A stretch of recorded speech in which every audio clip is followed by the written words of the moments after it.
Welcome to CNN News 18's newsroom and to Power Circuit. Me, Aman Sharma, with Pallavi Ghosh today, talking about Pallavi. What's the biggest topic of the day today? We get the biggest news breaking on our channel today.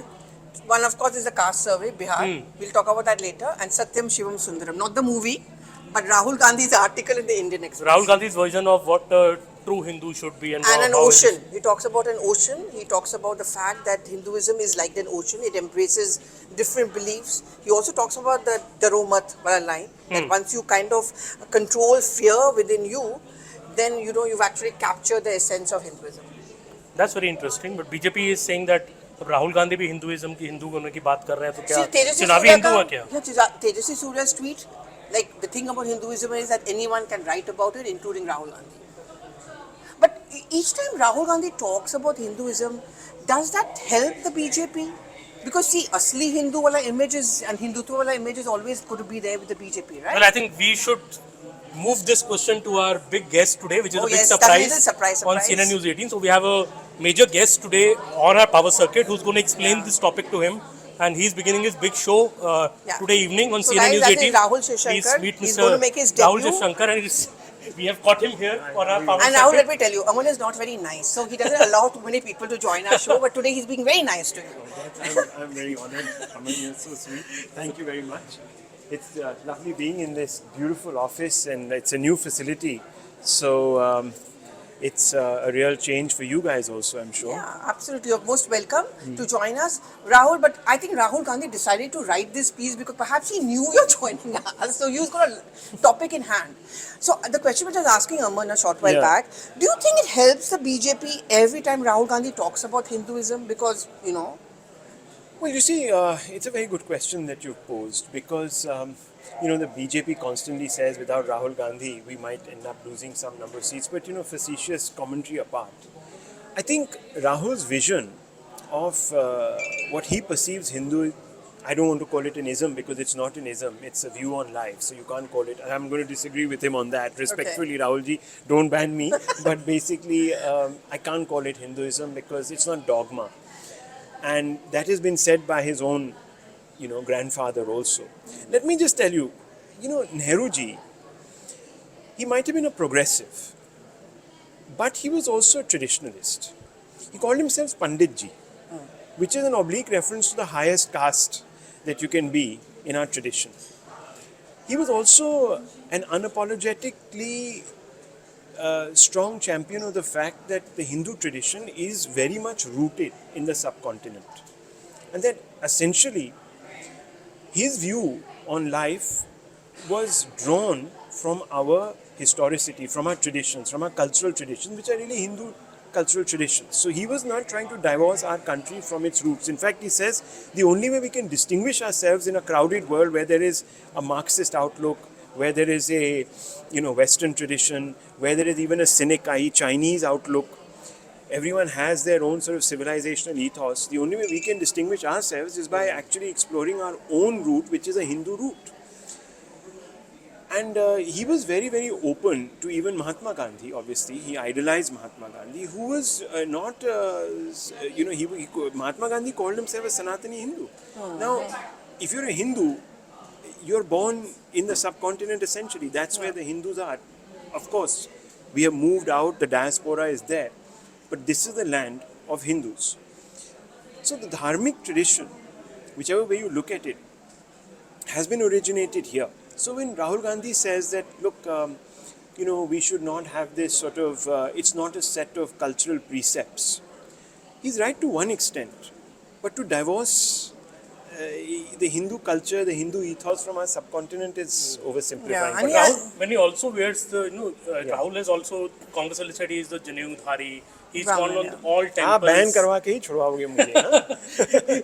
So he's gone to all the temples, and he's always about taking the dubki by the Gandhi family in the Sangam in Prayagraj earlier by Priyanka Gandhi. So Congress never, not in the last few years, not shied away from essentially showcasing its, in a way, the Hindu credentials. Yeah, I think that that's a very good point, and I think everyone has been forced to do so because I think the Modi administration's point of view is very referenced to our ancient Indic culture, whether it is the concept of Vasudhaiva Kutumbakam or Atiti Devo Bhava, whatever, all of these traditions, he's extremely keen that we shake off our colonial sort of baggage. And what does he mean by colonial baggage? Which is that, the Vedas itself were written by foreigners who came to invade us, the whole Aryan sort of migration theory, etc. So that is what he's reacting to. And he says we should not be ashamed of what we are. We are Hindus. And he doesn't mean it in a religious sense. He means it in a philosophical, cultural sense, which is really what the Sangh also sort of espouses. And I think that because it has struck a chord, most political parties today feel at some level obliged to, pander to that sort of outlook. And that's why you see all of this. But you see, I would have thought that had I written that article, it would have been a great opportunity for him to perhaps school some of his own allies. You are a complete legend when it comes to covering politics. I don't know if that's a I don't know if that's a compliment. It is a compliment. You've been, the face of Indian political reporting for about 25 years now. That makes me sound old, guys. I'm not that old. I began young. I'm also just shy of 50.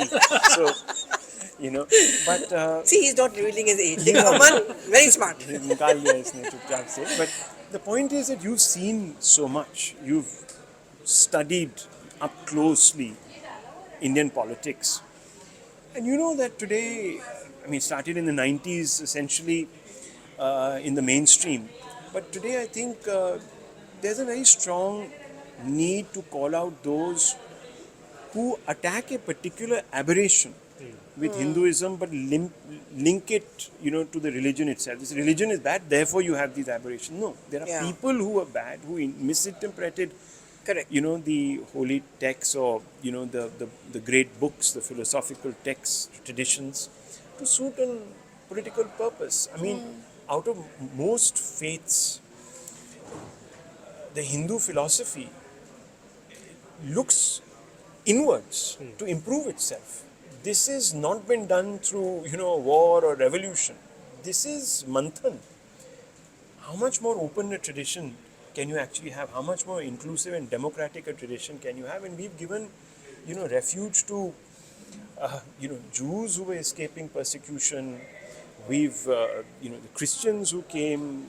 We have opened our culture to, so many people who came from what is today the Middle East, etc. So I think we don't need to be defensive. Yeah, but it's unfortunate, don't you think? One tends to become apologetic for becoming a Hindu because the kind of narrative has become like that. Yeah, but that is because... Then you're called Godi, then you're called... Or kya naam? Yeah, I remember the famous speech by Sushma Swaraj in Parliament that, हमें हिंदू होने पे गर्व है, हिंदू कहने से हमें क्यों एक तरह से जैसे राहुल सिंह apologetic लगे. I think she read on the floor of the parliament as well when Mr. Advani thumping the desk. So that is, I think, the real crux here in what Rahul Gandhi has actually written. And the Congress also, in a way, I think in a fix here on what to really say on it, isn't but it? see, Kamal Nath, for example, not having that rally in Madhya Pradesh, of course, first one really on Sanatan Dharm, distancing himself. So it's not that. Leaders on the ground who have to contest elections and win them, they know the reality. Ki aap ye nahi bol sakte and get away with it. That's why I was saying, if the article had been sort of, I wouldn't say you need to attack anybody, but you could sort of generally say that, look, there is this other point of view. Maybe you guys can consider it and think about it. When I'm talking about his allies, he could easily have written a piece like that. Yeah. But that hasn't He didn't touch upon the Sanatan Dharm issue at all. He hasn't. And as you said, Kamal Nath has. There are others. Nitish Kumar came out and said, no, this is crossing a few lines. Mamta Banerjee also. Mamta Banerjee. She was forced to recite the Chundi part in Bengal elections, remember? Yes. Because the BJP played that card very well. Yeah. So, I think Mr. Modi right now, the Prime Minister, he just made a comment that look at what is happening in Rajasthan, where in Udaipur, he referred to that horrible incident where two individuals killed a tailor. Yeah. And he says that flies in this country. No one comments on that, and that is allowed. There is a certain permissiveness. And where does this permissiveness come from? That's the rhetorical question he posed. And I think, look, we've seen Rahul Gandhi sort of talk about his own Hindu tradition in the past, his own sort of Hindu roots, his Janayu, etc., it didn't win him an election. No, it didn't. I think to answer your question, there is some disconnect. Now, I don't understand where that disconnect comes from, but there is a disconnect. Well, ये public है, public सब जानती है. People do. I mean, you can't pretend to be something which you were not have been earlier. Yeah. Absolutely. Yeah. A good sneak peek into Rahul's evening show, which I think starts today it was fun. at 7 p.m. on CNN News 18. Yeah, we all I'm, look forward to I'm it. doing that debate actually, but we're going to interrogate all the items. I have a lot of facts which I'm going to tell the viewers. Hard facts is the name of it. Hard facts. So the facts will speak for themselves. I don't think anyone needs to do anything much more than that. All the best, Rahul. Thank All you the so best, much. Rahul. Thank you. Thank you so Thank much for very joining us in Power Circuit. Thank you so much. And before we wrap up, a word for my colleague Edwin. He's been the one who's been behind the scenes, but he's the one who's got Power Circuit week after week, days after days. So my thank you. I'll miss you, but do keep watching us. Thank Edwin you. will also keep watching us wherever he is. Thank you so much.